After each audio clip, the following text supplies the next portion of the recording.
नमस्ते। आप सभी से अनुरोध है, कृपया चैनल को सब्सक्राइब करें, वीडियो को लाइक करें, शेयर करें और निश्चित रूप से जाएँ डिस्क्रिप्शन में, वहाँ आपड़ा के प्रोडक्ट देखें और डिस्क्रिप्शन में लिंक भी देखें, दी जयपुर डायलॉग्स डेक्कन समिट पुणे का। एक कहावत थी, उसको थोड़ा-सा मॉडिफाई करके सुनाता हूँ आपको।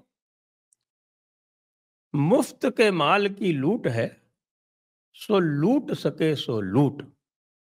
मुफ्त के माल की लूट है, लूट सके सो लूट और अंत काल पछताएगा जब चुनाव जाएंगे छूट। आज मैं ये देख रहा था कि भारतीय जनता पार्टी जो सदैव फ्रीबी कल्चर के विरुद्ध बोलती रही है, उसने केजरीवाल के कदम से कदम मिलाकर जबरदस्त फ्रीबी की घोषणा कर दी। यहाँ तक कि उसने ये भी घोषणा कर दी कि साहब, जो गर्भवती महिलाएं हैं उनको 21,000 रुपए दिए जाएंगे। यानी कि उन्होंने हमारी भाईजान लोगों को और संतानें उत्पन्न करने के लिए एक इंसेंटिव और दे दिया। क्योंकि आप जानते हैं कि जैसे ही चुनाव हो जाएंगे और मान लीजिए कहीं भारतीय जनता पार्टी जीत गई, तो ये कहा जाएगा कि साहब, सबका साथ, सबका विकास। तो ये जो 21,000 रुपए है, ये तो मुझे ऐसा सीधा-सीधा लग रहा है कि साहब कि मुसलमानों को गिफ्ट दिया गया है कि भाई आओ जल्दी-जल्दी खूब सारे बच्चे पैदा करो और लो 21,000 रुपए।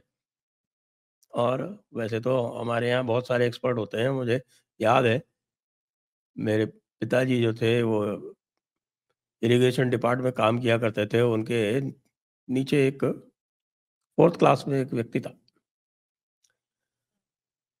और उसने पहले तो अपने शादी के लिए छुट्टी ली। फिर उसके बाद गौने के लिए छुट्टी ली। उस वजह छुट्टी-वुट्टी मिलना थोड़ा मुश्किल हुआ करता था ना, थोड़ा डिसिप्लिन था सर्विसेज़ में। तो पहले शादी के लिए छुट्टी ली, फिर गौने के लिए छुट्टी ली। उसके बाद उसने अपनी बीवी मर जाने की छुट्टी ली और ये तीनों छुट्टियाँ उसने 1 साल के भीतर-भीतर ले ली। उसके बाद फिर से रोस्टर चालू, फिर से शादी, फिर से गौना, फिर से बीवी मर गई। तो साहब पता किया गया कि ये हो क्या रहा है, ये बार-बार शादी, बार-बार गौना, बार-बार बीवी मर रही। तो पता चला कि साहब अभी तक तो इसकी शादी हुई नहीं है, होनी है। तो अभी तीसरी बार और छुट्टी लेगा, जब असली शादी होगी। तो ये जो 21,000 रुपए जो फ्रीबी दी गई है, ये इसी तरह से होगा भाई। पहले गर्भाधान होगा, फिर गर्भपात हो जाएगा, फिर दूसरा होगा, फिर गर्भपात हो जाएगा। तो इतने बीच में पता चला कि जिसका गर्भाधान, गर्भपात हो रहा है, उसकी शादी भी हुई है या नहीं हुई है, ये भी लोग बाग चेक नहीं करेंगे। जानते हैं आप सरकारी सिस्टम कैसे चलता है। तो ये न केवल ये फ्रीबी है, ये एक खुला बढ़ावा भी है। अब 2,100 रुपए केजरीवाल दे रहे हैं, 2,500 रुपए महिलाओं को अब भाजपा दे देगी। तर्क वैसे तो हमने भी ये दिया था, आपको ध्यान हो कि महाराष्ट्र में हमने कहा था कि भाई ठीक है, लाड़की बहिना योजना जो है वो देनी चाहिए। यदि चुनाव जीतने के लिए ये थोड़ा बहुत करना पड़े तो करना चाहिए, क्योंकि चुनाव जो है वो रियल पॉलिटिक है, ये करना चाहिए, ये हमने दिया था।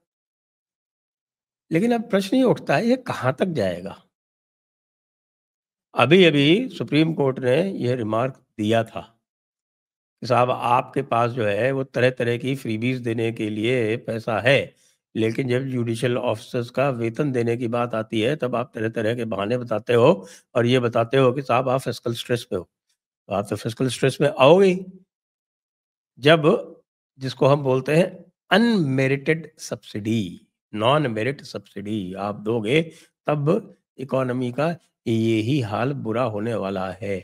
सरकार ये मान के चल रही है कि साहब, जो विदेशी एजेंसीज़ हैं, जिन्होंने भारत को बहुत अच्छी रेटिंग दे रखी है, जिस रेटिंग के हिसाब से भारत की स्टॉक मार्केट चलती है, भारत का एक्सचेंज रेट चलता है और भारत को कम इंटरेस्ट पे बाहर से पैसा मिलता है, वो केवल का केवल जो है वो सेंट्रल की जो बैलेंस शीट है उसके हिसाब से चलेगा। ना, ना, ना। जब ग्रॉस डेट और ग्रॉस डेफ़िसिट जब कैलकुलेट की जाती है, तो ये जो सारे स्टेट्स की डेफ़िसिट होती है ना, वो भी उसमें शामिल होती हैं। अब भले आप कहो कि साहब कि हम केजरीवाल से और कैसे मुकाबला करें, लेकिन केजरीवाल से मुकाबला करने की इतनी ज़रूरत आ ही कहाँ से गई? बहुत सरल काम है, बहुत सरल काम है, बहुत सालों से कह रहा हूँ, लेकिन भारतीय जनता पार्टी का एक शगल बन गया है कि वो काम तो करना चाहती है, लेकिन खुद नहीं करना चाहती। वो किसी दूसरे के कंधे पे बंदूक डाल के करना चाहती है। वो चाहती तो है कि फ्रीबी ना देनी पड़े, लेकिन वो चाहती है कि साहब हमें ना करना पड़े, कोर्ट कर दे। अच्छा, कोर्ट भी अब चालाक हो गए, उनको पता है कि साहब कि इनके कंधे पे रख के बंदूक चलाई जाती है, तो चलाने नहीं देती। ताज़ा केस है, प्लेसेस ऑफ वर्शिप एक्ट। बहुत दिनों से कोशिश कर रहे थे कि कंधे पे रख के बंदूक चला दें, कोर्ट ने कहा नहीं, आप अपना एफ़िडेविट लाइए भाई साहब। पहले हम आपका एफ़िडेविट देखेंगे, तब हम तय करेंगे क्या करना है, क्या नहीं करना है। ये काम ये एक से अधिक इस तरह के केसेस में कर चुके हैं। माइनॉरिटीज़ कमीशन में तो एफ़िडेविट दे के विथड्रॉ कर लिया, जिसमें ये कहा जा रहा था कि साहब के 9 प्रदेश ऐसे हैं जिसमें हिंदू अल्पसंख्यक है और वहाँ पर उनको अल्पसंख्यकों की जो सुविधाएँ होती हैं, वो नहीं मिल रही। अब केजरीवाल जी क्या करेंगे? इनका तो संकल्प पत्र पारित हो गया। बहुत सारी और भी छोटी-मोटी जो है वो बस-वस में दे देंगे, ये कर देंगे, वो कर देंगे। दिल्ली जैसी रेवेन्यू सरप्लस स्टेट को क्यों छोटी सी स्टेट है, कॉन्सेंट्रेटेड पॉपुलेशन है, तो कॉन्सेंट्रेटेड पॉपुलेशन में आप ये समझ लीजिए कि per capita expenditure on public goods on public services वो बहुत कम हो जाता है। एक सड़क आपने बना दी, मान लीजिए एक आपने टॉप क्लास सड़क बना दी। अब उस टॉप क्लास सड़क को मान लीजिए वही टॉप क्लास सड़क आपने रेगिस्तान में बनाई राजस्थान के, तो उसको कोई 2-4 हज़ार लोग उपयोग में लाएँगे।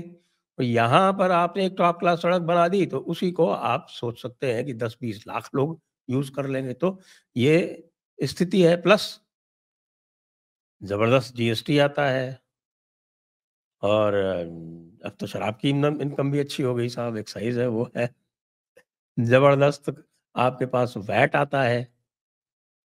रेवेन्यू सरप्लस स्टेट हमेशा से थी। शीला दीक्षित जी का एक इंटरव्यू आता है, उसको देख लें आप।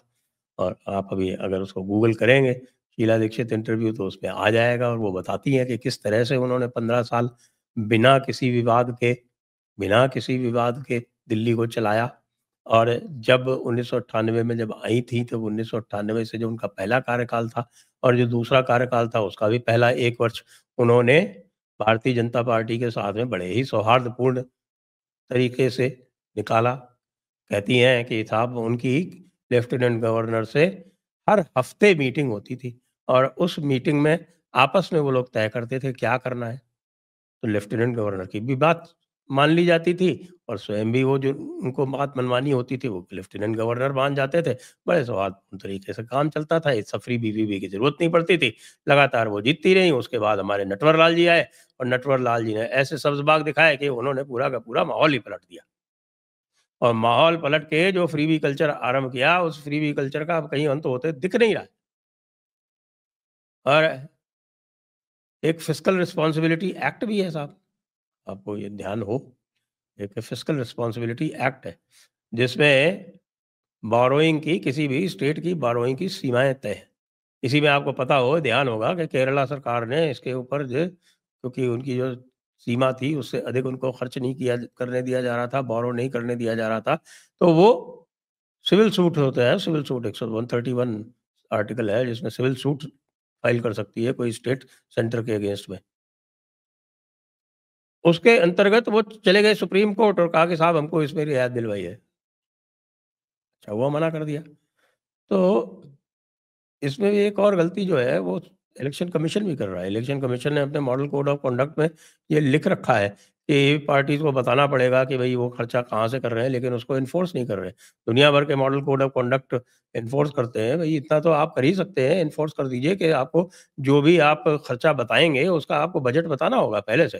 पूरा बजट रिसोर्सेज़ कहाँ से आएँगे और कहाँ पर खर्च होंगे, क्या डेफ़िसिट होगी, ये सारी चीज़ आपको एक पूरा बजट का एक डॉक्यूमेंट, एक अकाउंट बना के और आपको अपने घोषणा पत्र में दिखाना होगा।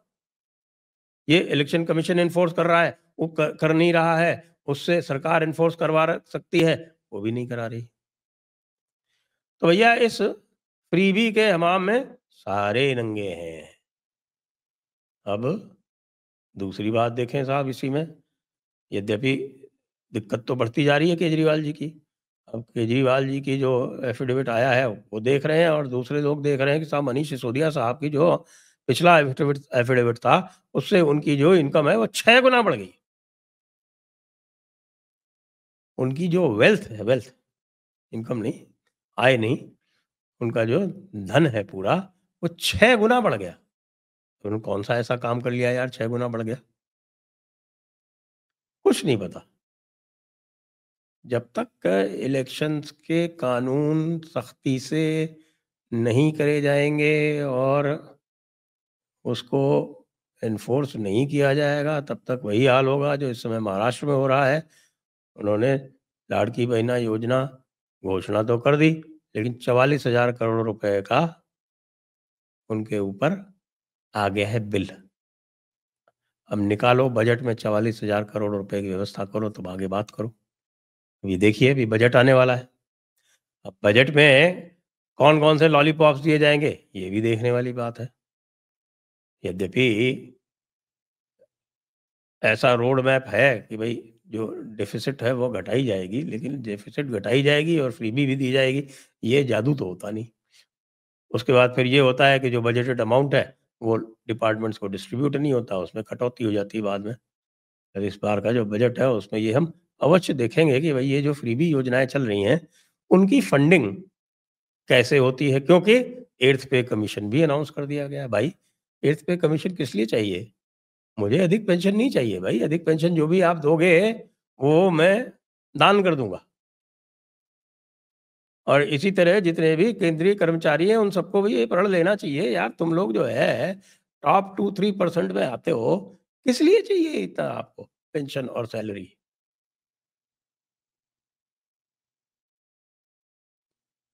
मिलिट्री को मिलनी चाहिए, उसको तो मिलती नहीं। और बाकी जो है वो पेन पुशर्स, बाबू अधिकारी, आईएएस, आईपीएस, उनको तनख्वाह चाहिए, अधिक से अधिक। तनख्वाह लिंक कर दो इन्फ्लेशन से, उससे ज़्यादा की कोई ज़रूरत नहीं है। तो आइए देखते हैं, बजट की भी प्रतीक्षा करते हैं और ये फ्रीबीज़ का जो बिल आता है, उसकी भी प्रतीक्षा करते हैं। जय हिंद, जय भारत, वंदे मातरम।